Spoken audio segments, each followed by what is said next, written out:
Buenas tardes, señoras y señores, bienvenidos al atardecer de este miércoles, día 25 de mayo de 2022.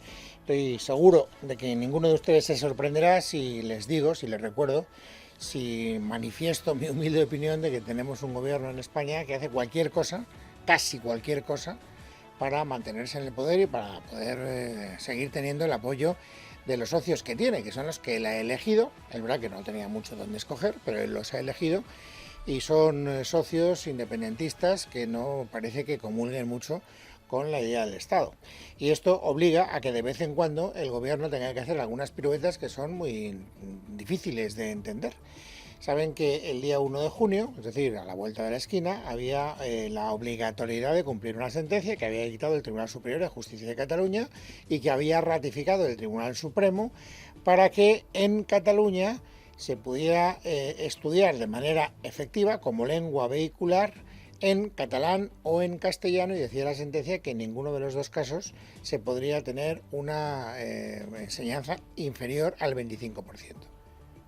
En ninguno de los casos. En el peor de los casos, por mucho que quisieran maltratar o postergar al castellano, el 25% de las clases tenían que ser en el castellano, que era una lengua vehicular en España, en todas las comunidades autónomas. Es verdad que las lenguas propias en las comunidades autónomas que lo tienen también tienen ese mismo carácter. Bueno, este es el contexto para que ustedes entiendan lo que ha ocurrido, que probablemente ya les sonará.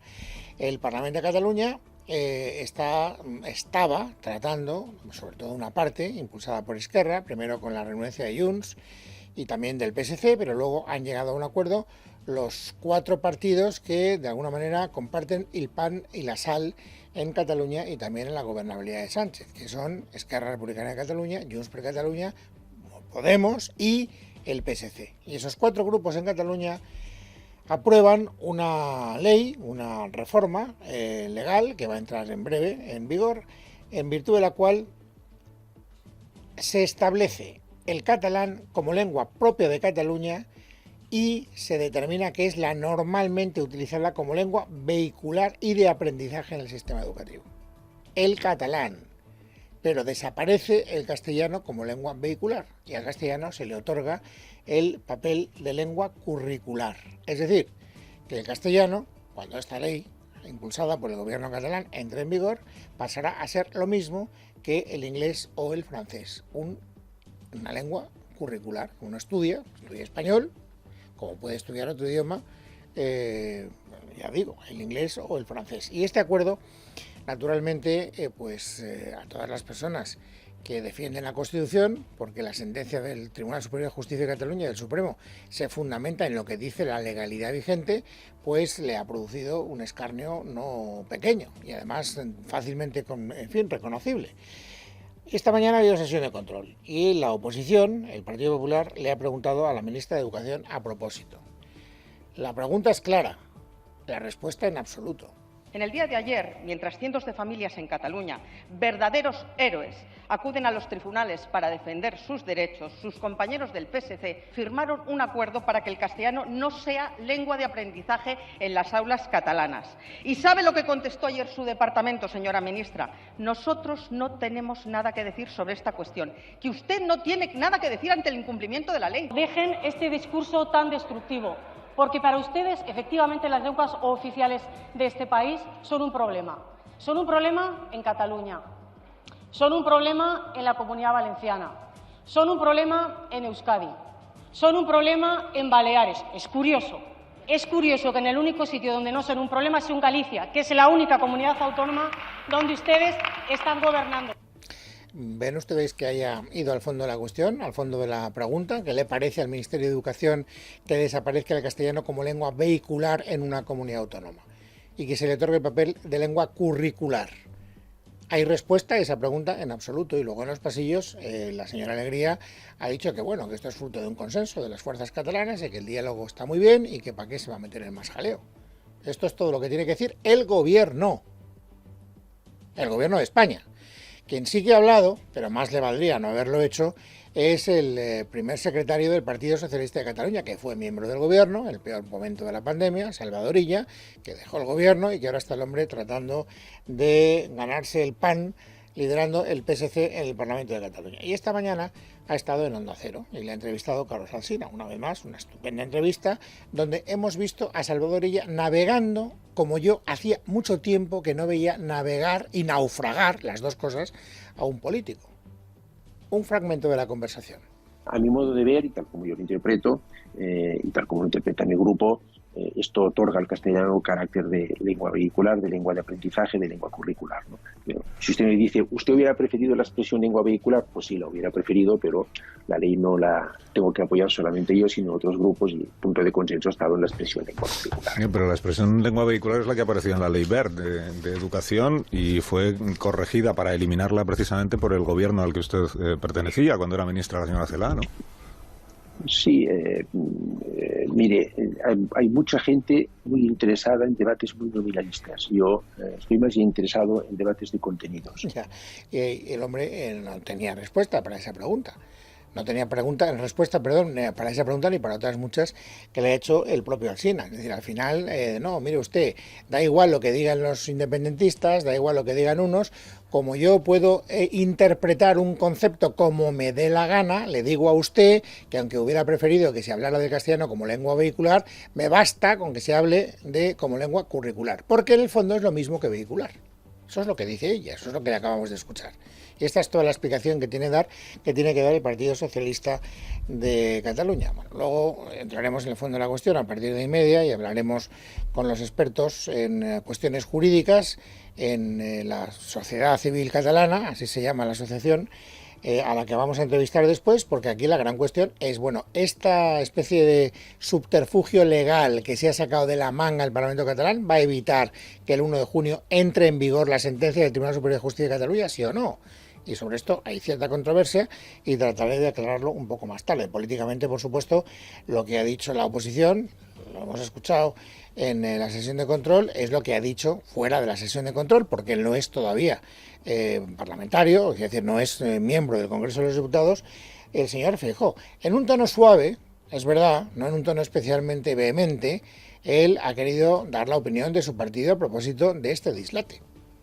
Por tanto, no solamente hay un cumplimiento de las leyes, sino que hay una derogación de los derechos individuales de los alumnos y de sus familias para poder hablar en las dos lenguas cooficiales en la comunidad catalana. Y las instituciones están para proteger los derechos de los ciudadanos, no para vulnerarlos, ni para reducirlos. Y, por tanto, nos sorprende mucho esta decisión y este posicionamiento del Partido Socialista de Cataluña. Pero no ha pasado de ahí, nos sorprende mucho. Tampoco ven ustedes que haya vaciado el carcac de los adjetivos para calificar de alguna manera esta barbaridad. Este es un adjetivo que yo utilizo libremente, que ha perpetrado el Partido Socialista de Cataluña en esa comunidad autónoma. Pero bueno, Cataluña sigue siendo hoy fuente de informaciones sobresalientes y precisamente en su relación con el gobierno de Sánchez, porque también sabíamos, eso se introdujo ayer en el torrente informativo del día, que el Tribunal Supremo, la Sala Tercera, había rectificado una decisión inicial y finalmente había admitido a trámite los recursos contra los indultos que le otorgó el gobierno a los líderes del procés. Y sabíamos que esa decisión iba a sentar mal en Cataluña, en concreto a las personas afectadas, es decir, a los independentistas. Y efectivamente les ha sentado mal. Y hoy han querido argumentar ese malestar. Lo han hecho de una manera un tanto peregrina, desde mi punto de vista. Por ejemplo, escuchen a Carmen Forcadell. Lo que realmente sucede es que para los tribunales españoles la justicia no es lo más importante es la unidad de España. Entonces, en estas circunstancias, todo es posible. A ver, señora Forcadell, yo no quiero darle clases de nada, tampoco yo soy un abogado y un experto, pero por cultura general. La justicia es la aplicación de las leyes. Y las leyes en nuestro país, empezando por la Constitución, protegen la unidad de España como un bien legal, como un bien jurídico que hay que proteger. Por lo tanto, que los tribunales de justicia protejan la unidad de España, protejan la ley, es su obligación. No es que haya una oposición entre la justicia y la unidad de España y que pese más una cosa que la otra, a ver si se entera. Es que las dos cosas son lo mismo.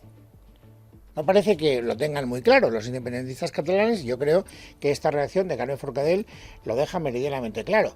La de Gabriel Rufián pues es casi más ofensiva, porque una vez más lo que defiende el señor Rufián en nombre de Esquerra es: aquí no tenemos jueces independientes, lo que tenemos son jueces de partido, y hará muy mal el Partido Socialista en no defendernos, porque si no nos defienden ahora, los próximos en ser atacados por estos jueces que hacen política van a ser ellos, es decir, los socialistas. Siempre decimos lo mismo: si callan frente a nosotros, los siguientes serán ellos. De hecho ya está pasando. Aquí no puede ser que haya jueces que vayan a su rollo, que hagan política. ¿Ha habido alguna respuesta por parte del gobierno a este tipo de declaraciones? Vuelvo a repetir, a mí me parece que peregrinas por parte de los líderes independentistas.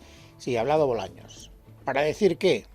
Para decir esto: que los indultos son absolutamente legales, que cumplieron a rajatabla todos los requisitos que marca la legalidad, y que no solo son legales los indultos, sino que sirvieron para una finalidad mayor, que es conseguir superar aquella tensión insoportable que se vivía en Cataluña, que se vivía también en el resto de España, y pasar una nueva etapa que se preside por el diálogo, por la negociación, por el acuerdo. A mí lo que me sorprende y lo que me escandaliza de esta declaración de Bolaños es ese momento en el que dice: consiguieron una finalidad mayor. Es decir, que la concordia y la tranquilidad en Cataluña está por encima del cumplimiento de la ley. Vale más que el cumplimiento de la ley. Él dice: sí, fueron legales, pero además es que alcanzaron un bien mayor. O sea, que hay un bien mayor por encima de la defensa del principio de legalidad. Esto responde, yo creo que de una manera bastante exacta, a la manera que tiene de pensar y de funcionar el gobierno socialista. No deja de ser una barbaridad desde mi modesto punto de vista, pero bueno, refleja bastante bien y sin ocultarse cuál es su pensamiento. Pero bueno, hoy no me quiero hacer fuerte en esto, ya hablamos ayer, luego en la tertulia volverá a salir a relucir, pero hoy, hablando de indultos, hay uno que a mí me ha producido especial quebranto personal, porque no lo entiendo, francamente no lo entiendo. Me refiero al indulto que ayer el gobierno le concedió a María Sevilla. María Sevilla es una mujer que estaba vinculada, o está vinculada, supongo que está vinculada todavía, porque Irene Montero la ha defendido y ardorosamente, a Unidas Podemos. Y esta mujer acusó a su pareja de maltratar sexualmente a un hijo que ellos compartían. Jamás se demostró. Es más, el juez nunca la creyó. Pero ella tomó una decisión unilateral, que fue coger a su hijo y llevárselo a una finca abandonada de 6.000 metros con su pareja actual y con la hija que comparte con su pareja actual. Y entonces ahí estaban los cuatro. Pero estaban los cuatro durante 2 años, de una manera que recuerda mucho a, yo qué sé, a Tarzán en la isla de los monos. No por nada, sino porque estaban completamente alejados de la civilización. Tanto es así que cuando llega la policía y detiene a esta mujer, encuentran que ella trataba de enseñarles matemáticas utilizando los cristales de su casa como pizarra, y que su hija pequeña estaba tan poco habituada a tratar con seres humanos que cuando entra la policía los olisquea como si fuera un animal. Esta es la capacidad que tenía ella para relacionarse. Bueno, pues esta mujer fue detenida, fue juzgada y fue condenada en 2020 a 2 años y 9 meses de cárcel por secuestro parental. Y esta es la mujer a la que ayer indultó el gobierno. Fundamento: Miguel Ángel Pérez. El Boletín Oficial del Estado publica esta decisión adoptada ayer por el Consejo de Ministros a propuesta de la titular de Justicia, Pilar Llop. La ministra justifica el indulto parcial concedido a la expresidenta de la Asociación Infancia Libre y exasesora de Podemos, María Sevilla, condenada a 2 años y 4 meses de cárcel por secuestrar a su hijo, apuntando que se ha decidido el indulto parcial atendiendo a las circunstancias de la condenada y de acuerdo con la información que obra en el expediente de indulto, circunstancias, añade, que han llevado a determinar que concurren razones de justicia y equidad para su liberación.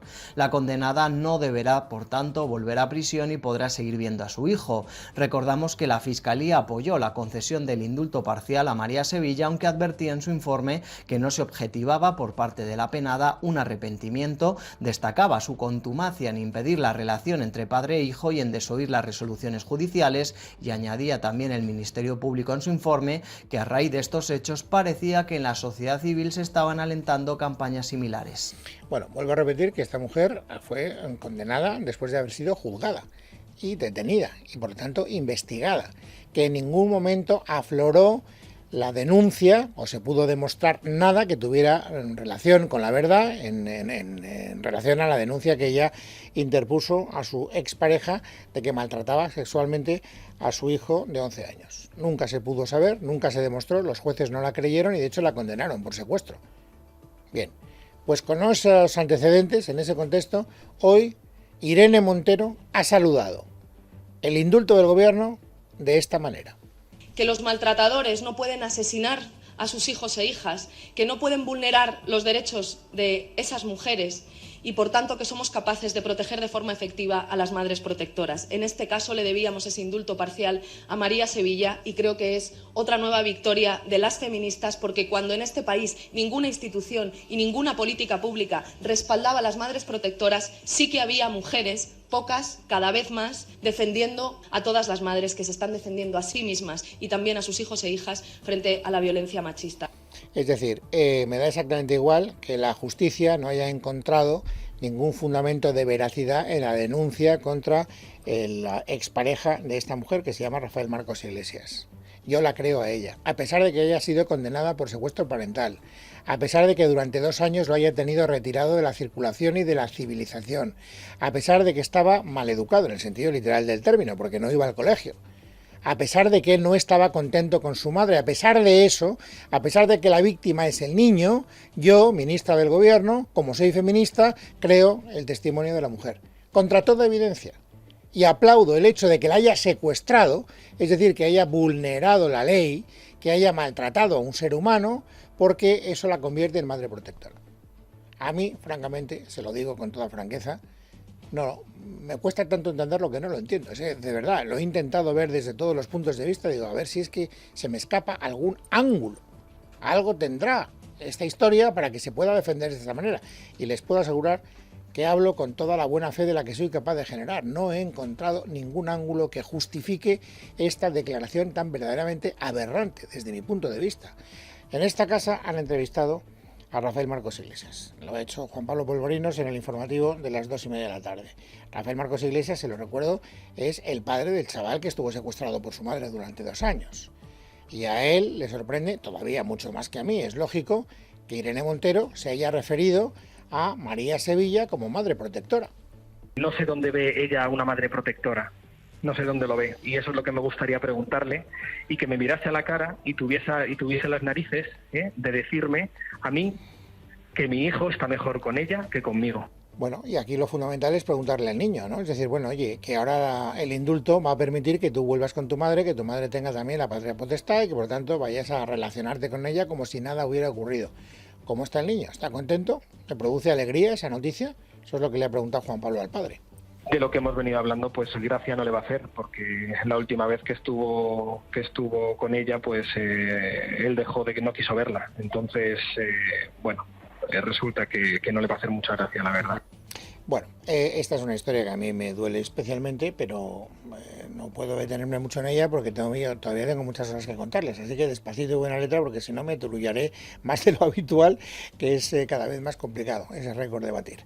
A ver, hemos empezado por la sesión de control, porque hoy es miércoles y hemos visto la poca defensa que ha hecho la ministra de Educación del castellano como lengua vehicular. Luego han ocurrido más cosas, sobre todo una que me haya llamado la atención. Si me dices, ¿qué es lo más descuellante de la sesión de control, de lo que ha ocurrido esta mañana? Pues ha habido una especie de estrategia coordinada, en mi opinión, por parte del Gobierno para convertir a Vox en la víctima política de la semana. Yo creo que no tanto con ánimo de perjudicarle, sino todo lo contrario. Es decir, yo creo que al Gobierno no le salen las cuentas en Andalucía, saben que no van a gobernar, o sea que no vamos a gobernar, vamos por lo menos a conseguir que el Partido Popular no tenga más remedio que gobernar con Vox. Y eso nos armará a nosotros de cierta arma para poder seguir tocando la alarma de la alerta antifascista o algo parecido. Pero bueno, el caso es que se ha producido un enfrentamiento brutal, a mí me parece que muy duro, de los más duros que yo he visto nunca, tampoco quiero exagerar, de los que no he visto en los últimos días o en las últimas semanas, entre Macarena Olona y Félix Bolaños. 25 días para las elecciones en Andalucía. Y aquí me tiene, en pie, candidata a la presidencia de Andalucía y vecina de Salobreña. A pesar de su plan para ilegalizar mi candidatura y robarle el voto a los andaluces, con un montaje chusquero en el que la alcaldesa socialista de Salobreña, María Eugenia Rufino, ha sido su colaboradora necesaria. Los acontecimientos posteriores son pura poesía, purita poesía, ministro Perejil, no para usted. El sindicato de policía local emite un comunicado público negando la versión de la alcaldesa y denunciando intentos de presión política. La Junta Electoral y la Justicia dictaminan que mi empadronamiento y, desde luego, mi candidatura es perfectamente legal. Lo que sí que tengo que agradecerles es que durante una semana Salobreña ha abierto y cerrado los telediarios nacionales. Macarena de Salobreña, ministro Perejil. Ha tenido usted el atrevimiento de firmar en un documento público que usted vive o ha vivido en Salobreña. Una trampa, como una casa. Usted ni vive ni ha vivido en Salobreña en su vida. Y si el primer trámite para presentarse a unas elecciones es una trampa, ¿qué pueden esperar los andaluces y los españoles de Vox y de la ultraderecha en Andalucía y en España? ¿Qué pueden esperar los andaluces de la candidatura Olona-Bonilla en Andalucía? ¿Qué pueden esperar? Pues se lo digo, pueden esperar de un partido de ultraderecha como el suyo trampas y más trampas, porque no tienen ustedes ningún escrúpulo, ningún límite moral, ningún límite legal, ningún límite ético. Bueno, ha estado duro el señor Bolaños contra Vox, como ven. No hubiera pasado de ser un lance parlamentario si no fuera porque otros miembros del gobierno, durante esa misma sesión de control, han empleado esa dureza, si no mayor, precisamente contra Vox. Es el caso, escuchen, de Nadia Calviño. ¿Pero qué se puede esperar de una formación política que en el día en el que estamos llorando, consternados, una terrible matanza de niños en Estados Unidos, propone repartir armas a los ciudadanos? ¿Qué se puede esperar de una formación política que en Castilla y León ayer faltó al respeto a las personas discapacitadas, que falta al respeto a las personas diferentes, que trata de arengar el miedo a las personas diferentes, generar miedo, generar crispación, generar confusión en los ciudadanos? Bueno, al margen de esa estrategia que yo creo que hay detrás de esta ofensiva colectiva del gobierno frente a Vox, hay una referencia que ustedes acaban de escuchar a lo que ocurrió ayer en el Parlamento de Castilla y León, donde se estrenaba Juan García Gallardo, el vicepresidente de la Comunidad Autónoma, y tenía como interlocutora a una mujer que está manca, es la palabra que define su situación. Y entonces ella pues debió observar en un momento determinado que Juan García Gallardo la trataba con cierta, no sé cuál es la palabra que utilizó, con condescendencia, me lo acaba de soplar Carmen Larreaza.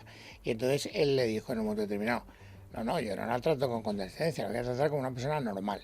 Claro, el hecho de que él estableciera esa comparación, pues, en fin, puso a la gente muy nerviosa, diciendo, no, o sea, que no pasa, que no es normal, porque tenga una minusvalía y le falten los brazos, no es una persona normal, o sea, ¿dónde quiere usted llegar? Y le han preguntado hoy en la sexta a Juan García Gallardo que por qué dijo que la iba a tratar como una persona normal. La respuesta de Gallardo, no se la pierdan, es cargar contra la sexta de una manera furibunda. Yo no dije eso, yo le dije, previa petición suya, que no le tratara con paternalismo, que le iba a contestar como a cualquier persona, sin condescendencia. Así que no mientan, porque son ustedes una vergüenza para España. Bueno, pues aquí tenemos otro de los pequeños escándalos políticos de las últimas horas. Pero no me puedo entretener mucho más, ya he consumido más tiempo del que tengo, así que vamos a dos historias previas antes de los titulares destacados del día. La primera tiene como protagonista a Boris Johnson. Saben ustedes que se había ordenado una investigación independiente para que estableciera qué había pasado durante esas fiestas que se celebraron en Downing Street durante la peor parte de la pandemia. Y la encargada de llevar a cabo esa investigación era una alta funcionaria de gobierno, Sue Gray, que hoy ha dado a conocer las conclusiones de su investigación. Y esas conclusiones son muy duras, porque ella dice que efectivamente Johnson y su gabinete fueron los responsables del ya conocido como Partygate y pide que se asuman responsabilidades por unos hechos, dice ella, que nunca debieron producirse. Inmediatamente después de conocer este informe, la oposición se ha lanzado a pedir la dimisión fulminante de Boris Johnson, que ha dado una rueda de prensa diciendo que asume responsabilidades. ¿Y eso qué significa? Nada, que asume responsabilidades. ¿Dimite? No. Hasta ahí podríamos llegar. Nayara Fernández. Aunque las conclusiones generales del informe elaborado por Sugre ya se conocieron a principios de año, los nuevos detalles que se recogen en el dossier de 37 páginas han impactado de lleno en la opinión pública de Reino Unido. Según ha constatado Gray, en algunas de las fiestas celebradas en el número 10 de Downing Street, los asistentes excedieron con el alcohol e incluso hubo alguno que terminó mareado y vomitando. También se produjeron peleas y el personal de limpieza trasladó a la alta funcionaria que encontraron restos de vino derramados sobre las paredes. Además, estos detalles vienen acompañados por varias fotos de Johnson durante las celebraciones, vaso de vino en mano. Es por ello que Gray exige que se asuman responsabilidades en el seno del gobierno por estos hechos, aunque, a juzgar por las palabras de Johnson hoy en la Cámara de los Comunes, no parece que esas responsabilidades vayan a llegar. Quiero empezar hoy reiterando mis disculpas a esta Cámara y a todo el país, y asumo todas las responsabilidades de todo lo que haya ocurrido bajo mi mandato. A la plantilla de Downing Street se le permitió seguir yendo a su puesto con el único objetivo de trabajar y se ha violado la normativa del trabajo. En su informe, Gray critica la falta de liderazgo a la hora de prohibir las fiestas en la sede del gobierno y critica duramente las actitudes permitidas por Johnson y sus asesores más directos. Hay que recordar que esa investigación publicada hoy fue encargada por el propio Johnson tras la revelación de las fiestas. Es por ello que las conclusiones del informe ponen en serios aprietos al Premier, el mismo que en varias ocasiones negó haber participado en las fiestas. Por el momento, la oposición laborista ya ha pedido la dimisión del jefe del gobierno por este escándalo. Keir Starmer es el líder de la formación. Ahora es imposible defender las palabras del primer ministro en esta Cámara. Esto es una cuestión de confianza, porque durante muchas comparecencias en mayo de 2020 a la gente se le dijo que la vida normal estaba muy lejos, pero esto no era lo que pasaba en el número 10. Además, las duras conclusiones del informe de Gray contrastan también con la tibia investigación realizada por Scotland Yard y que hace unos días concluyó con 126 multas y una única sanción de 100 libras a Johnson, pese a haber asistido al menos a 6 de las 12 reuniones bajo sospecha.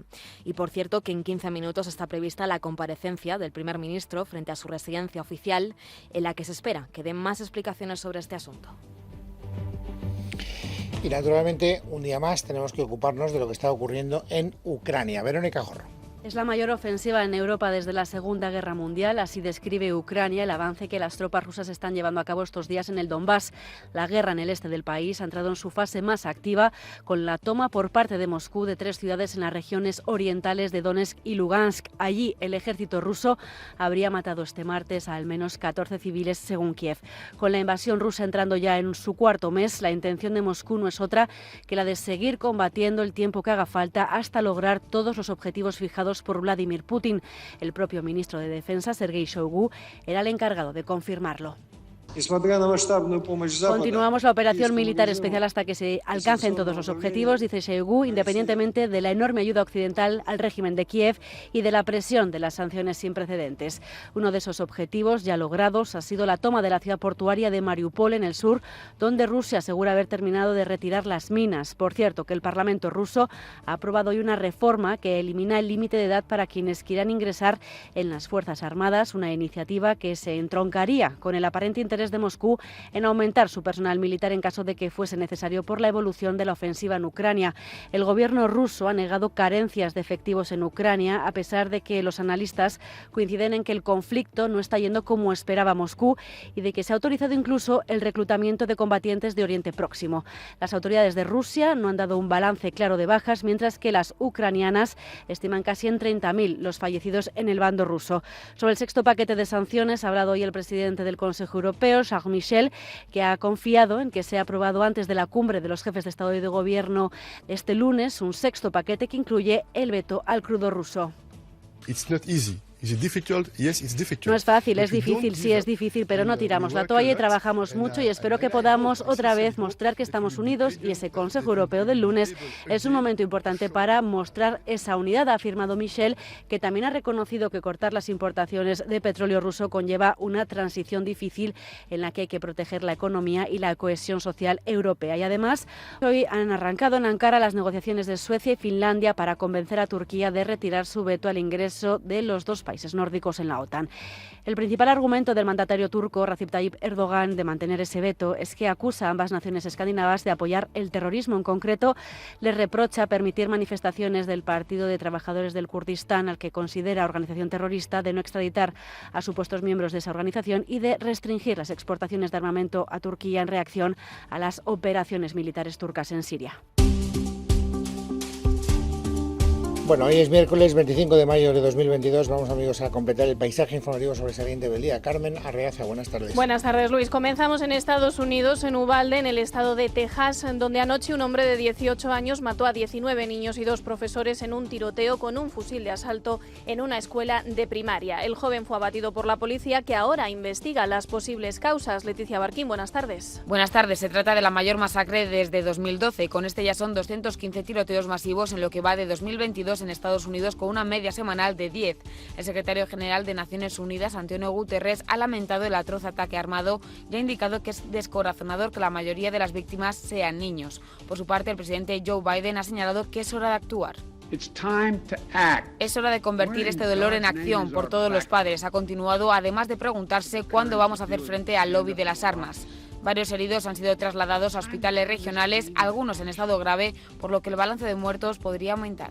Más tarde analizaremos las causas por las que se repiten de manera periódica estos sucesos en Estados Unidos, el país con más armas por habitante. Precisamente a través de Twitter, el presidente español Pedro Sánchez enviaba sus condolencias a las víctimas de Texas mientras continúa en el foro de Davos, donde ayer tuvo un encuentro con empresarios del que hoy presumía la ministra de Economía, Nadia Calviño. Leticia Vaquero, buenas tardes. Buenas tardes. La ministra de Asuntos Económicos considera que las palabras pronunciadas ayer por Pedro Sánchez en el foro de Davos no son optimistas, sino realistas, porque los organismos internacionales insisten en pronosticar que la economía española va a crecer más de un 4% en 2022. En una entrevista en Telecinco, además, se ha enorgullecido del papel del presidente del Gobierno. Para mí es un orgullo que por fin tengamos un presidente de España que hable inglés, que pueda hablar con los dirigentes de las principales empresas internacionales, con los dirigentes mundiales, que esté en Davos con una posición de respeto y de cariño de todos los participantes y de admiración también por lo que está haciendo por España, poniendo a España en el mapa de las grandes economías mundiales. Y esos contactos son muy importantes para que atraigamos la inversión a nuestro país. Recordemos que ayer Sánchez dijo en varias ocasiones que los fundamentos de la economía española eran fuertes, deseó que España se colocara en la vanguardia del progreso industrial y tecnológico y habló, como acostumbra, de digitalización, perspectiva de género y de transición ecológica. Eso sí, en un auditorio prácticamente vacío, con la mitad del aforo sin ocupar, unas 700 plazas. De vuelta a nuestro país, seguimos muy pendientes de la evolución de los contagios de la viruela del mono. España ya cuenta con 59 positivos y se sigue analizando a sus contactos estrechos, para los que de momento no habrá vacuna. Ayer lo descartaba Sanidad y hoy desde la Comunidad de Madrid, a través de su portavoz, Enrique Osorio, exigía al Ejecutivo que rectifique. Estamos en un momento de control del brote, pero necesitamos la celeridad del Ministerio. Parece que el Ministerio de Sanidad no ha aprendido nada de la pandemia del coronavirus, puesto que la lentitud a la hora de reaccionar puede provocar que este nuevo virus de la viruela del mono se pueda expandir cuando tenemos herramientas, porque aquí existe una vacuna, no hay que inventarla, existe, con la cual podemos controlar la transmisión.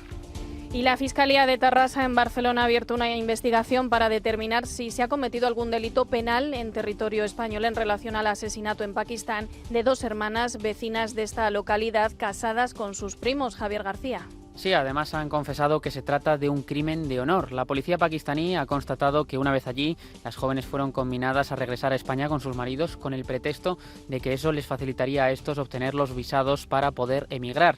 Tras negarse y solicitar los divorcios, varios familiares torturaron y asesinaron a las víctimas de 21 y 24 años. La hipótesis que barajan ahora los Mossos d'Esquadra es que los hermanos de las fallecidas las engañaron para que acudieran a su país natal, a Pakistán, diciendo que su madre estaba muy enferma y a punto de fallecer. Las autoridades consideran que el fin último de los hermanos de las jóvenes era que se trasladaran a vivir a Pakistán con sus maridos y renunciaran a sus vidas en España. De momento hay 6 detenidos, entre los que se encuentran sus cónyuges, su hermano y su tío. La Fiscalía de Tarrasa ha abierto una investigación además para determinar si se ha cometido algún delito penal en territorio español en relación con este crimen. Gracias, Javier. Y muy atentos porque también hablaremos de la fotógrafa Auca Lele, que fallecía anoche en Madrid a los 64 años. La icónica artista de la movida madrileña está siendo despedida hoy por familiares y amigos. Más tarde nosotros también la recordaremos.